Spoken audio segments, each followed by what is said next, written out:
Magandang araw. Samahan niyo ako, ayusin natin itong 21J na bougainvillea. Ito yung kanyang itsura. So kailangan nating i-wire yung mga ibang mga sanga. Okay? Nagputol na rin tayo dito. Pero i-wire pa rin natin para magkaroon siya ng sayaw.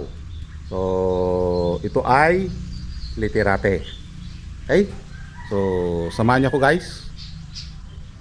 Gamitin natin yung use wire or yung pinaglumaan nating wire dahil ito ay i-guide lang naman para hindi siya ma-deform. Yan. So tanggalin muna natin yung kanyang mga dahon, pinaka-basic, upang sa ganon mas may chance siyang tubuan ng panibagong sanga kapag ito ay kinakalbo natin ang isang bonsai. Ito pala ay ugat ng 21J na bougainvillea.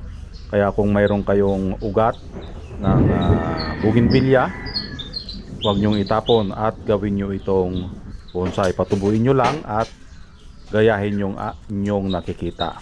So sa madaling salita, mahalaga ang ugat. Aguya. Mahalaga yung ugat. Huwag itapon dahil ang forma ng ginagawa nating bonsai ay isang litirate. So mostly nakikita natin ito sa mga rocky na area, yung mga mababato. Kaya payat siya and liko-liko. Yan. So napaka-dramatic yung kanyang itsura dahil survival kung paano siya nabuhay doon sa mga mababatong lugar. So kaya ganyan yung kanyang itsura, payat na liko-liko. Ibig sabihin kulang siya sa nutrients. At ito na yung kanyang itsura. Okay? So nawiringan natin yung iba niyang mga sanga. Yan. So use wire lang yung ginamit natin dito.